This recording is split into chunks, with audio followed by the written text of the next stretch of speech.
ማሰራት ሰው ላይ ወይንም ደግሞ እሷ ሀብታም እንድትሆን የሆነ ነገር እንዲሰራላት ተነጋግራ የከፈለችው ክፍያ እንጂ ሰውየው ከመሬት ተነስቶ ኢሞ ላይ ደውሎላት ቪዲዮ ልኮላት የቀበሮ ቪዲዮ ቀበሮን አይታ ፈዛ ምናምን አለ። ምናምን አምኛው አይደለም ግን ምን አለ በደንብ የተደራጁ ሌቦች ናቸው። ልክ እዚህ ቤት እኛ ጋር እየመጡ ይጽፋሉ ሼክ እንትና ባህታዊ ምናምን እያሉ ማስታወቂያ ይሰራሉ። እኔ አንድ ሰውዬው ዝም ብሎ በኢሞ ተደወለልኝ።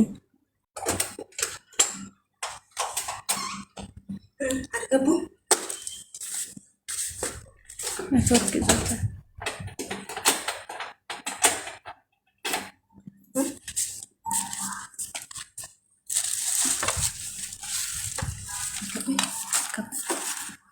አሎ ይሰማሻል?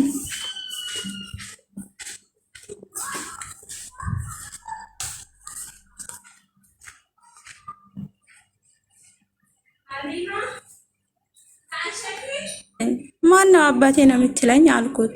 ከዛ አንቺ ልጅ ሚለሽን ዝም በይ አዳምጪኝ አለኝ። ምንድነው ስለው አንቺ ልጅ እኮ ድግምት አለብሽ እኮ አለኝ።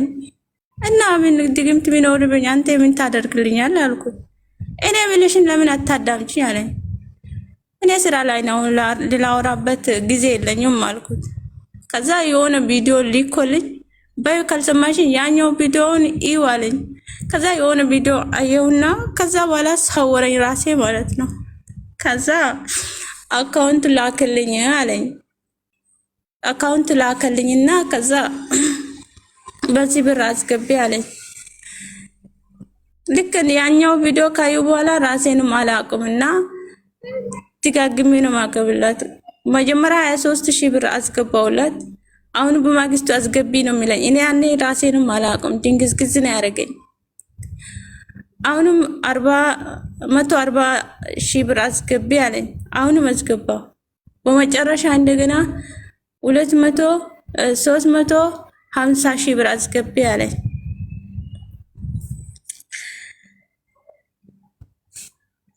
ከዛ በኋላ እንደገና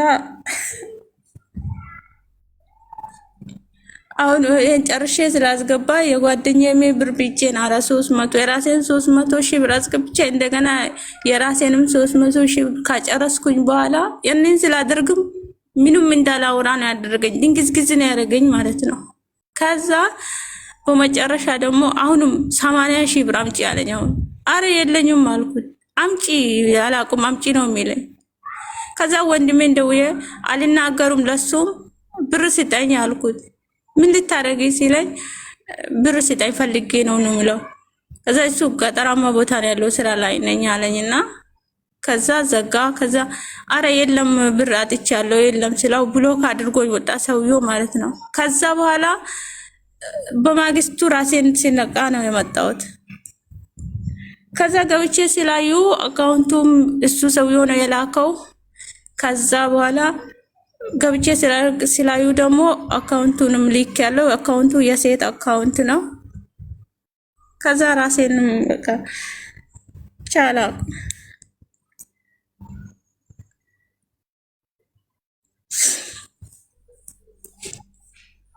አይዞሽ እናቴ። ምን እንደምል አላውቅም በዚህ ጉዳይ። ምንድን ነው የሚባለው? በኢሞ የሆነ ሰውዬ ትክክል ነኝ የተረዳሁሽ። መጀመሪያ ልድገመው አረዳዴ ትክክል ሆነ። የሆነ ሰውዬ ደወለልሽና አባትሽ ነኝ አለሽ። እኔ አባትሽ ነኝ ልንገርሽ አለሽ። ማለት አባትሽን አታውቂውም ማሪ? እኔ አባቴ የለም ጀመር ማለት በህይወት የለም አባትሽ? ታዲያ አባትሽ በህይወት ከሌለ አንድ ሰው ደውሎ አባትሽ ነኝ ሲልሽ አባቴ ሞቷል አትይው? እኔ እኮ እንደዚህ ብያለሁ እኮ ልዘጋበት ነበር እኮ። ይሄን ቪዲዮ ሲልክልኝ ነው እኮ ያደነዘዘኝ። ምን እንዳደነዘዘኝ አላውቅም። ሲጀመር እኔ እንደዚህ አይነት የለኝም። ምንድን ነው የላከልሽ ቪዲዮ? ሁሉንም ነገር እንደላከልኝም እንትኑንም ከጨረሰ በኋላ ገብቼ ስላዩ ሀተ ሊካርድ ምን ወለሽ ብሎክ አድርጎኝ ነው ወጣ። ደልቶታል እንዳለ አጥፍቶታል። በኋላ ቁጥሩን በዋትስአፕ አይቼ ነው ቪዲዮ ምንድን ነው የጠየኩሽ እንጂ ቪዲዮውን አሳይኝ አላልኩም። ምን ያሳየኝ ብለሽ ነው ተደልቷል የምትይኝ? እኔ የጠየኩሽ ቪዲዮ ምንድን ነው ነው። የሆነ የሚያስፈራ ነገር ነው። ለምሳሌ የሆነ እንስሳት ነገር ነው። እንስሳት ነገር ምን አይነት እንስሳ? ውሻ፣ ድመት፣ አዞ፣ እባብ? ምን አይነት እንስሳ? ውሻ ይመስላል። ውሻ የሚመስል ቀበሮ? ቀበሮ ምን ሲያደርግ? የሆነ እንደዚህ ብሎ ቆሟል። እኔ ፈርቼ እንደዚህ በይቼው ከዛ እንደዚህ ጨርሼ ሰላዩም ድርግፍ አድርጎ አጠፋው ቶሎ ብሎ ማለት ነው። ቀበሮ ቆሞ ሲዘል ነው ምንድነው? ቀበሮ ምን ሲሆን ነው ያየሽው ቪዲዮ ላይ? ይጮሃል ዝም ብሎ ሲል ቀበሮ ስታይ ፈራሽ? ከስልክሽ ዘሎ ወጥቶ እንዳይበላሽ? እኔ እንጃ ብቻ አደንዝዞኝ ነው እኮ እሱን ካየሁ በኋላ አደነዘዘኝ ዝም ብሎ። ይቅርታ እኔ ያላመንኩበትም። እኔ እንደ ጅል ዝም ብዬ የተነገረኝን የምቀበል ሰው አይደለሁም። አንድ ሰው ደወለ፣ አባትሽ ነኝ አለሽ፣ አባትሽ ሞቷል፣ አባቴ ሞቷል፣ አንተ አባቴ አይደለህም ብለሽ አልዘጋሽበትም። እኔ አባትሽ ነኝ እምልሽን ስሚ። እምልሽን የማትሰሚ ከሆነ መተት ተደርጎብሻል እና እኔ መተት ከተደረገብኝ አንተ ምንድን ነው የምትረዳኝ አልሽው። መተት ተደርጎብሻል የማታምኝኝ ከሆነ ይህን ቪዲዮ ተመልከች ብሎ የሆነ ቀበሮ ሲጮህ ቪዲዮ ላከልሽና አጠፋው። ከዛ ቀበሮን ካየሽ ሰዓት ጀምሮ ደነዘዝሽና በሚላክልሽ አካውንት ገንዘብ ስታስገቢ ኖርሽ። ኢንቶታል ስንት አስገባሽ በአጠቃላይ? አረ ብዙ ነው ያስገባሁት። ድምሩን አታውቂውም? በጣም ብዙ ብር ነው ያለሽ በቁጥር የማይታወቅ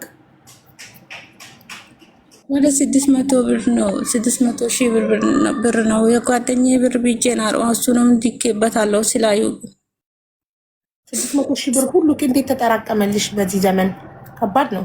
ምንድን ነው ስራ?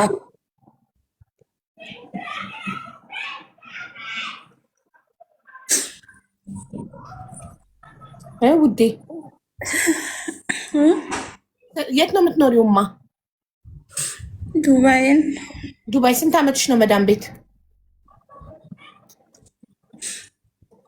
አሁን 5ኛ ዓመቴ። 5 ዓመት መዳም ቤት እየሰራሽ ያጠራቀምሽው ነው? ግማሹ የኔ አይደለም የጓደኛዬ ነው። የጓደኛሽ አንቺ ጋር ምን ያደርጋል? ከማን አካውንት ነው ወደ እነሱ የገባው? አካውንቱ አለ እኮ የማን አካውንት ሆነ አላውቅም። ለምን ጉዳይ ይዋለ በምን እናውቃለን? ለምሳሌ እኔ ይኸውልሽ እኔ ሀቢባ እንደ ማንኛውም ሰው ዝም ብዬ የተነገረኝን እንደ ጅል ተቀብዬ ማምን ሰው አይደለሁም። ለተለያየ ቢዝነስ ብሩን ልታስገቢ ትችያለሽ። ለማንም ሰው ለተለያየ ቢዝነስ የተለያየ ነገር ተነጋግረሽ አሉ ነው። ብቻ በእንደዚህ አይነት ነገር እኔ አላምንም። ኢቭን ምንም አይነት ማስረጃ የለሽም ሁሉ ነገር ተደልቷል ብሎ ካርጎኛል አልሽ። ምንም አይነት ማስረጃ ከሌለሽ እንዴት ነው እንድናምንሽ የፈለግሽው?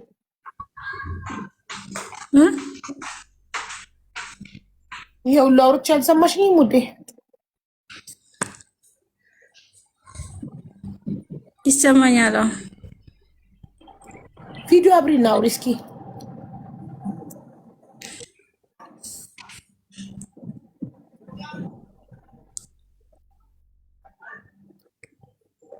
ይሰማሻል? ቪዲዮ አብሪ እስኪ።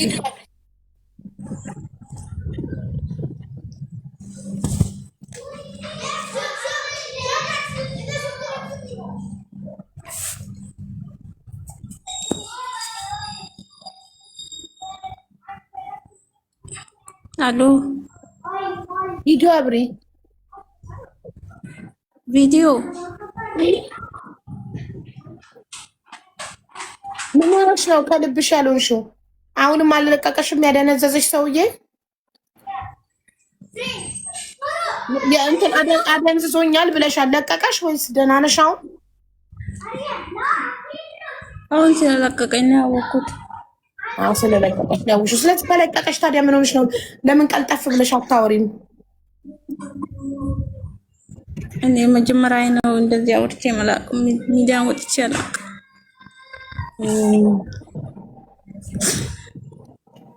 እሺ እና ምንም አይነት ማስረጃ የለሽም ታዲያ እንዴት ነው ሰው የሚያምንሽ?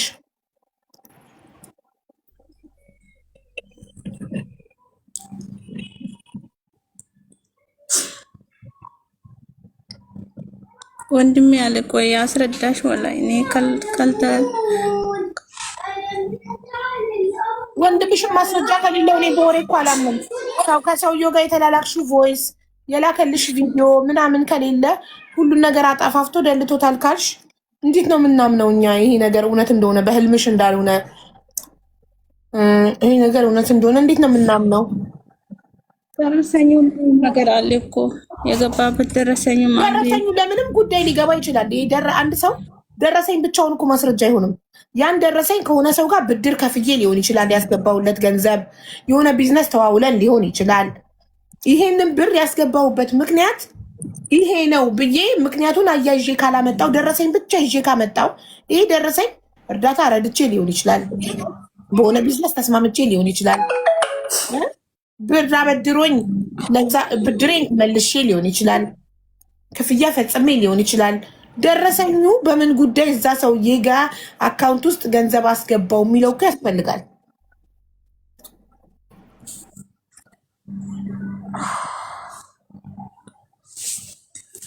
ሰውየው ፍቅረኛ ሆኖ በፍቅር ግንኙነት ላይ ማስገብቼለት ሊሆን ይችላል።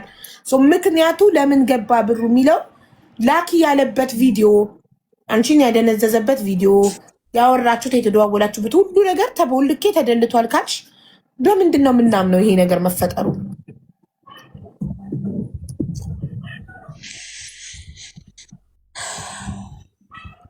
ለማንኛውም ህግ ሊረዳሽ የሚችለው ነገር ካለ ወንድምሽ ደረሰኙን ይዞ ውክልና ስጩና ወደ ህግ ሂድና ሰውየው ማንነቱ ይጣራ፣ ስራውና ማንነቱ ይጣራልሽ። በተረፈ እስኪ ቤት የምትለው ነገር ካለ አንዴ። እንዴት ዋላችሁ? ሀዊ ሰላም ነው? ሰላም ነው ማለት አለን። 3 ቀን የፈጀ ታሪክ ነው ይሄ ታሪክ። ያው እንግዲህ ትናንት መተን ድምፅ የሆናት አንቺ በውስጥ ስለማሰሪልን ነው እና ትናንት የጻፍነው ኮመንት ላይ ምን አለ መሰለሽ ልጅቷ ያው የማስረዳትም ችሎታ ስለሌላት ነው። ይሄ ደንዝዝ ምናምን አምኛው አይደለም፣ ግን ምን አለ በደንብ የተደራጁ ሌቦች ናቸው። ልክ እዚህ ቤት እኛ ጋር እየመጡ ይጽፋሉ፣ ሼክ እንትና ባህታዊ ምናምን እያሉ ማስታወቂያ ይሰራሉ። እዚህ ቤት እንደውም እንመውታለን። ሰውየው እንደዛ አይነት ሰውዬ ነው ይመስለኛል። ነፊሳ እውነት መናገር ፈርታ ነው እንጂ ያንን አንብባ ይሄ እንትኑ አንብባ ያው እንዲያግዛት ፈልጋ ደውላለት ሊሆን ይችላል ሰውየውን። ይሄ ማስታወቂያ ያለው ስልኩን ራሱ ሴቭ አድርገን ስንደውል እኔም ሜሉም ሌሎችም ሞዴሬተሮች ነበርን በቤቱ በሜሉ ቤት ስንደውል ይሄ ሰውዬ በጣም ነው የተደናገጠው። ባህላዊ ስራ ይሰራል ራሱ ተጽፏል እንትኑ ላይ ይሄ እንድትነቁ ምናምን። ብቻ እኔ ማስታወቂያ መስራት አልፈልግም ለሱ መተት የሚባሉ ግን ምን አለ በሱ ተመርኩዘን ደረሰኝ የላከችበትን ስትልክልን ደረሰኙ የሴት ስም ነው። እቺ ነፊሳ ለጓደኛዋ ትልክላታለች፣ በዚህ አካውንት አስገቢልኝ ብላ ማለት ነው። ከዛን እዛ ደግሞ ይሄ የምትኖርበት ሀገር ሀዋላ አለ። ሁሌ ለወንድሞቿ ስትልክ ያ ሀዋላ የሚያውቀው የወንድሞቿን ስም ነው። ደረሰኙ የገባው ጁን 6 ጁን 8 እና ጁን 10 ይላል ደረሰኙ። 3 ቀን ነው ተቆራርጦ የገባው ብሩ ማለት ነው። ከዛን ይሄ እንትኑ እንዴት ነው ግን ይሄ ስም ከሌላው ቀን ተለይቶብኛል ይላታል ይሄ ሀዋላ የሚልከው ነፊሳን። ከዛ ነፊሳ ምን አልኩት አለች፣ ዝም ብለህ አስገባ፣ በቃ ዝም ብለህ አስገባ፣ ተጠይቄ ነው አስገባ አልኩት አለች። ምክንያቱም ያ የሚያውቀው ሁሌ የወንድሟን ስም ነው። ከዛን እነዚህ ሴቶችን ከዛን እኛ ኮንታክት ለማድረግ ፈለግንና ደወልንላቸው። እኔም በስልኬ አለን የተቀዳም አለ ልጅቷ መጀመሪያ ምን አለችኝ ስልክ ላይ እነሜሉ ሁሉም ልካውኝ እኔም ደወልኩና አይ እኔ ሪል ስቴት ማስታወቂያ የተሰራች ልጅቷ በደንብ እነዚህም 2 ሴት እቺ ልጅ የምትሰራው ከዚህ ሰውዬ ጋር ነው። በደንብ የተቃጅናጁ ናቸው። እንደ ነፊሳ አይነቶችን ሰዎች የሚያታሉ ናቸው። በቃ ስደውላት ምን አለች፣ አይ እኔ አላቃትም ዝም ብዬ እኮ የልጅቷን ላይክ ስለማድረግ ነው ፎቶዋን አለች። ስትል እንዴ ላይክ ስለምታረጊ እኮ ያ ሁሉ ማስታወቂያ ሊመጣ አይችልም ስላት፣ ለምን ግን አንቺ ደወልሽልኝ? ሰሞኑን በጣም በሆነ ጉዳይ ይደወልልኛል ስትል፣ ኖ ስልኬን አለየሽም አለ የተቀዳ። እኔ ከኤሮፕ ነው የምደውልልሽ እና ማስታወቂያ ላሰራት ፈልጌ ነው አልኳት። ምክንያቱም ልጅቷን አላቅም ስትል እንድታገናኘኝ በማለት ከዛ እውነትሽን ነው ስትል፣ ከፈለግሽ በዋትሳፕ እዩ ስልኬን፣ በካርድ ስለደወልኩ ስልኬ አልወጣም እዩ በዋትሳፕ ሀይል በል ስላት፣ ዋትሳፕ የለኝም አለች። እሺ ልጅቷን ካላወቅሻት እንዴት ለአንቺ በዚህ ስልክ ይደወልልሻል ስላት፣ በጣም ተደጋጋሚ ስልክ ነው የሚደወለው በዚህ የሆነ ጉዳይ ስል፣ እኔ ያን ጉዳይ እኮ አላቅም አልኳት። አውቂ ስለምን ጉዳይ ነው የምታወሪው?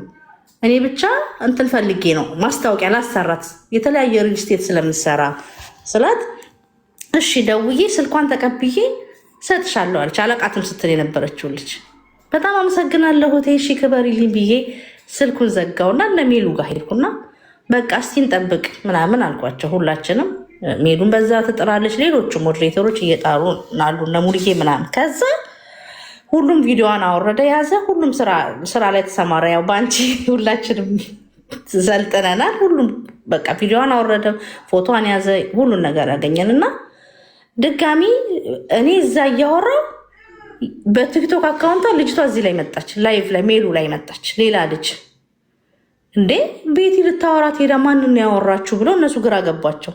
እኔ በደንብ ቀድቼ ነው የላኩላቸው። ላይቭ ላይ ያሰማን እዛ መጣችና እናንተ ትሰማላችሁ ብላ በጣም ኃይለኛ ነች። መጀመሪያ ስሙ እናንተ ስለ ጨዋችሁ አይደለም ምናምን ማለት ጀመረች። ገንዘቡ አንቺ ጋር እንዴት ገባ? ገንዘቡ መመለስ አለበት። ምክንያቱም ነፊሳ እውነት አልነገረችንም። መጀመሪያ ምንድን ያለችን ለወንድም ያስገባለው ብዬ መጀመሪያ ስትመጣ ያለችን ተሳስቶ በዚህ አካውንት ገባ ስትል የተሳሳተ ብር ደግሞ መመለስ አለበት ብላን ስላሰብን እኛ እየተጋጋጥን የነበረው ብሩን እንድትመልስላት ነው። ተሳስታለች ነፊሳ ብለን ማለት ነው። ከዛ ነፊሳ ግን እንዴት ይህን አካውንት ልጽፍ ይቻልሽ? ማለት ከተሳሳትሽ ልጅቷን እስከነ አያቷ ስም ነው የጻፍሽው። ሰው እኮ የሆነ የአካውንት ቁጥር ምናምን የሆነ ነገር ይሳሳታል። ግን እስከነ አያት እንዴት ጽፈሽ ለጓደኛሽ አስተላልፈሽ ጓደኛ ለሀዋላው ሊያስተላልፍ ቻለ? እኔ እንጃ ከሆነ ቦታ ኮፒ አድርጌ ነው እኔ እንጃ አለች። አልነገረችንም መጀመሪያ። ከዛ ልጅቷን ጠራናት። ብር በስህተት አንቺ አካውንት ውስጥ ገብቷልና መልሽላት አለን። ከዛን ኖ አላቅም ስትል የነበረች ልጅ ነች። እዚህ ጋር ምናለች? ምናልባት ቁጥር ሁሉ አለ፣ ይሄ ባንክ ቡክ ደርሶናል። እኛም የቡክ ስናነብ ሁለቱ ታማቾች ናቸው። ስማቸው የተለያየ ነው። ራሄል እና ብሩክ ይባላሉ። የአባታቸው ስም አንድ ነው። ከዛን ሁላችንም ሜሉ ምናልናት እሺ ብሩክ ማናት ስንል ብሩክማ እህቴ ነች አለች። ለእኔ አላቃትም ብላኛለች። እዛ ጋር መጀመሪያ እንዴ በቃ ያስንሽ እህትሽ ነች። ስለዚህ ይህን ብር ትመልስን በቃ ባንክ ቤት ሄጄ አስወጥቼ አመጣለሁ። እርግጠኛ ነኝ እህቴ ጋር አልገባም። ከገባ ትመልሳለች። እህቴ ግን አልገባም በተአምር አለች። በስህተት ስለገባ ነው ይሄን ሁሉ ስንከራከር የነበረው። እሺ ብለን ጠበቅን። አልመጣችም። ምናልባት ያው በመሀል የዘለልኩት ይኖራል ሳስረዳ። እሺ ብላ አልመጣችም። እሺ ብለን ተውን፣ መከታተል ጀመርን። በኋላ ነፊሳ በሁለተኛውም ቀን ትመጣለች። ተጨነቅን እኛ።